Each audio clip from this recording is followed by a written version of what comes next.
បាទសួស្តីបងប្អូនទាំងគ្នានៅក្នុងវីដេអូនេះគឺខ្ញុំនឹងបង្ហាញបងប្អូនទាំងគ្នាអំពីការគិតបរិមាណគ្រឿងបង្គុំរបស់យើងបានរហ័សដោយប្រើប្រាស់កម្មវិធី AlphaBIM ហើយកម្មវិធីនេះគឺពីមុនធ្លាប់បាន register ឲ្យអ្នកនរគ្នា register free ប៉ុន្តែឥឡូវគឺ free 6 ខែតែឥឡូវសម្រាប់អ្នកដែលមានតម្រូវការអ្នកនរគ្នាអាចធ្វើការជាកញ្ចប់ដែលមានតម្លៃ$300ក្នុងរយៈពេល1ឆ្នាំអូខេនៅក្នុងនេះគឺខ្ញុំនឹងលើកយកនៅបច្ចេកមួយពីរដើម្បីបង្ហាញពីតើមុខងាររបស់វាអាចធ្វើបានខ្លះដោយសារតែខ្ញុំធ្លាប់បានបង្ហាញជាច្រើននៅក្នុងបច្ចេកមួយចំនួននេះខ្ញុំឧទាហរណ៍នៅលើបច្ចេកតូចមួយដើម្បីបង្ហាញអ្នកនរគ្នាវាមានប្រយោជន៍សម្រាប់អ្នក QS ហើយការគិតបរិមាណគឺបានលឿនមែនទែនដែលយើងមិនចាំបាច់ចំណាយពេលទេឧទាហរណ៍ថាអ្នកនេះចង់គិតមៀតបេតុងរបស់សសរនិងសរុបអ្នកនេះគ្រាន់តែគិតវាតែមួយផ្លែតគឺហើយប៉ុន្តែបើសិនជាយើងចំណាយពេលអង្គុយគិតជាមួយនឹងប្លង់ខេតគឺ CPU មែនតែនហើយអ្វីដែលផ្ដល់ឲ្យនោះគឺអាចនឹងមានបញ្ហាខ្ញុំឧទាហរណ៍នៅលើសសរនេះមួយគឺមៀតរបស់វាគឺ 0.78 1 ម៉ែត្រគីបបើសិនជាអ្នកនរគ្នាបានជាធួនេះវាមានកន្លែងមួយវាដាក់ total parameter នេះអញ្ចឹង total parameter នេះយើងអាច select វាហើយយើងគ្រាន់តែ finish ទៅអញ្ចឹងនៅពេលដែលយើង finish ហើយកន្លែងនេះអ្នកនរគ្នាត្រូវរើសថា parameter របស់យើងគឺអីគេកន្លែងនេះអញ្ចឹងនៅក្នុងនេះគឺខ្ញុំចង់គិតទៅលើមៀតវាគិតនៅលើ volume របស់វាអញ្ចឹងនៅលើសសរហ្នឹងមៀតបេតុងដែលយើងត្រូវទិញឬក៏ត្រូវចាក់ហ្នឹងវាមានទាំងអស់157.21 ម៉ែត្រគីប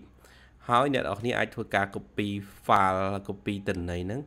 យកទៅដាក់នៅក្នុង Excel ដើម្បីធ្វើតារាងហើយអាចចេញជាទឹកលុយបានបញ្ហាទេដើម្បីកុំឲ្យខាតពេលគឺខ្ញុំនឹងគិតបរិមាណនៅលើ element មួយចំនួនដូចជានៅលើ beam នេះជាដើមនៅលើធ្នឹមនេះជាដើមបើសិនជាយើងចង់គិតតាក់ទងទៅនឹង formwork របស់វាទៀតយើងមានកន្លែង formwork area នេះមួយបាទអញ្ចឹងយើងចង់គិតផ្ទៃរបស់ពុំក៏បានដែរ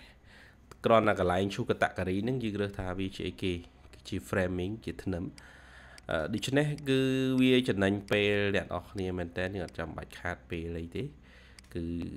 ចំណេញពេលរបស់យើងអាចយកពេលទៅធ្វើអីផ្សេងហើយទិន្នន័យឬក៏បរិមាណដែលបានផ្ដល់ហ្នឹងគឺវាងាយស្រួលនិងវាជាក់លាក់វាលឿនវារហ័សបើបច្ចេកធំអ្នកនរគ្នាចំណាយពេលគិតយូរប៉ុន្តែបើសិនជាអ្នកនរគ្នាចំណាយលុយត្រឹមតែ$300ក្នុងមួយឆ្នាំក្រុមហ៊ុនរបស់យើងគឺយើងអាចលូតលាស់បានលឿនដោយសារតែការប្រើប្រាស់កម្មវិធីវាពិតជាមានសារៈសំខាន់ណាស់អញ្ចឹងដើម្បីគិតបរិមាណទៅលើបេតុងនេះអ្នកនរគ្នាចុចនៅលើនេះនៅក្នុងទូវាបានបញ្ចូលមុខងារមួយវាដាក់នេះ formwork beam total អញ្ចឹងនៅក្នុងករណីនេះគឺអ្នកនរគ្នាគ្រាន់តែ select នៅលើនេះមកតមកទៀតយើងចូលមកកន្លែង alpha beam នេះតមកអ្នកនរគ្នាឃើញកន្លែង total parameter នេះអញ្ចឹងកន្លែង value នេះនៅលើធ្នឹមក៏ដូចគ្នាធ្នឹមវាអាចគិតមៀតឃើញមៀតវាគិតចេញបាទឲ្យមៀតវាតង់អញ្ចឹងយើងនៅតែមុខងារ formwork មុខងារ total formwork វាទេក៏ប៉ុន្តែនៅលើ Revit ក៏យើងគិតបានដែរប៉ុន្តែ formwork នៅលើ Revit មិនមានទេអញ្ចឹងនេះ total formwork វាគឺទាំងអស់គឺ2415ម៉ែត្រការ៉េអញ្ចឹងអ្នកនរគ្នាអាចយកទៅបញ្ចូលនៅក្នុង Excel បានឧទាហរណ៍យើងចង់គិតទៅលើ floor ហ្នឹងក៏យើងអាចគិតបានលឿនដែរជាទូទៅបើយើងគិតទៅលើ floor នេះមួយស្លឹកនេះវាមានហើយប៉ុន្តែបើសិនជាចង់គិតគ្រប់ជាន់